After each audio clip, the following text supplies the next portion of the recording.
Hi everyone, my name is Harper Fendler, and today in cocktail class we are talking about how to use the whole fruit with citrus.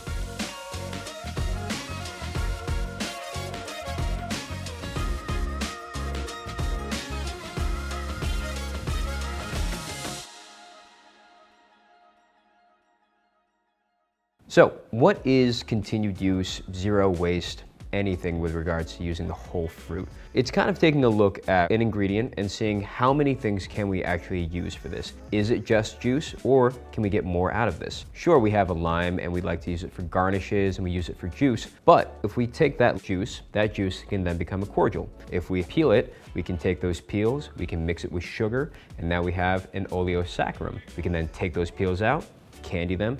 Now we have a edible garnish, a little candied peel. And if we have the hull, we can then boil them, add a couple of different acids to it, and now we have something known as a citrus stock. So there are a lot of things you can do with this little fruit, and that's just a lime. We can do that with lemons, and we can do that with oranges as well. In fact, with this orange, we could take it, cut it down, and turn it into marmalade. Now we have an orange preserve that we can use for other drinks, use it for toast, breakfast, whatever you want. There are so many things to do with citrus, and we are just beginning to scratch the surface.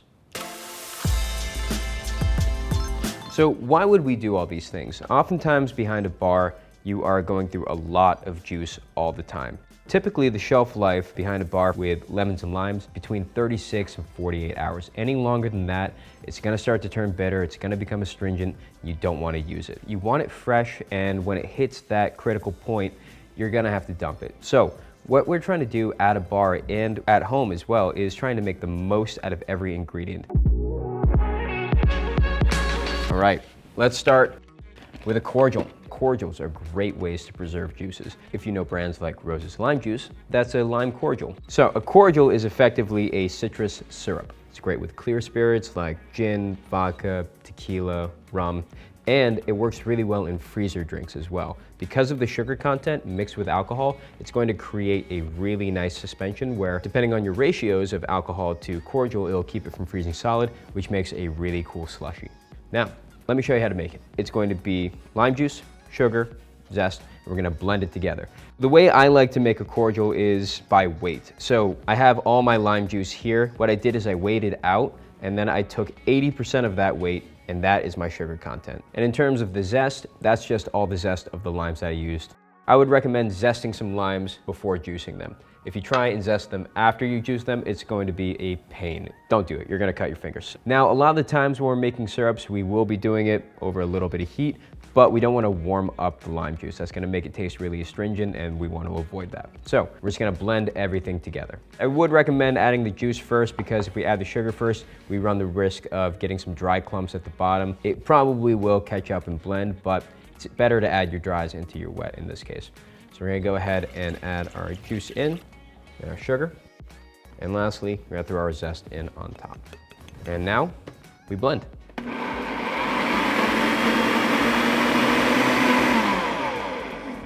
Okay, so we've blended it up. I think all of our sugar is dissolved as well. Now we are all set to strain this off. So that is our lime cordial. Left over, we still have some of this zest right here. Since it's covered in sugar water, this is effectively a candied zest. So we can actually go ahead and dry it out. You can use it as a garnish, blend it up with a little bit of sugar. It makes for a fun rim on a drink as well. All right, on to the next one. Now we're gonna make an Oleo Saccharum.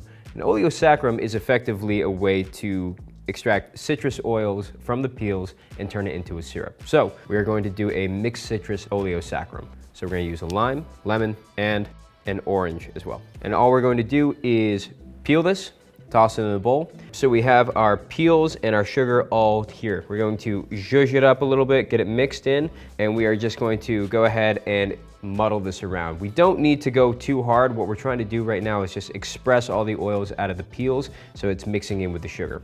I'm mixing it up every now and again to make sure I'm not hitting just the same peels over and over. We're getting all of the oils out, and they'll continue to come out as it sits. What we're going to do now is we're going to cover it and we're going to set it aside. Refrigerate it for a few days. You could use this after a couple of hours. You will start to see it turn a little syrupy, but for the example I'm going to show you, it sat for about 3 days. So this turned into this. This is our Oleo Saccharum. As you can see, all of the peels have turned slightly translucent. We have this syrup right down here. Okay, I made this. Now, what do I do with it? Well, you can do a lot of things with this. What we can do is strain off our syrup. You can use it for daiquiris, you can use it for punch. I wouldn't recommend keeping it for any longer than about 2 weeks and keep it refrigerated. So with our syrup over here, we're left with these peels that are saturated with sugar. They are effectively candied at this point. But we don't necessarily want to enjoy them when they're in this wet and loose state. So what we're going to do is we're going to toss them in the oven. We're going to dry them out a little bit. I have a baking sheet, a little parchment paper underneath, and then a rack on top. The reason we want the rack is because we want these peels to be drying from both sides all at once. We'll go ahead and lay our peels out. So as you can see, I went for a rustic look with these. I didn't clean them up before throwing them in the Oleo. That is something that you can do if you know you want to make prettier candied peels. I'm gonna stick it in the oven at 170 degrees Fahrenheit for about 4 hours. The time that you want to leave your peels in there is going to be dependent on the thickness of the peel, how saturated they are, and the type. So give them a feel when you pull them out of the oven. They should be crisp, still a little malleable, but you can feel that they are no longer covered in syrup. All right, so let's stick these in the oven. After they come out of the oven, they are going to look like this. We can see that the peels have dried out. You can actually hear them. They're holding their own shape, and they have this beautiful translucent sheen to them as well. So what do we do with them? They're edible garnish, so you can add them to your next cocktail, use them as a little after dinner bite, dip it in chocolate, do whatever you want. Moving on, what do we do with this guy? We have our orange all peeled, and we could cut it in half and juice it, but we could also have a little more fun with this. So what we're gonna do next is we're gonna make some marmalade out of this. We're gonna wanna remove the pith.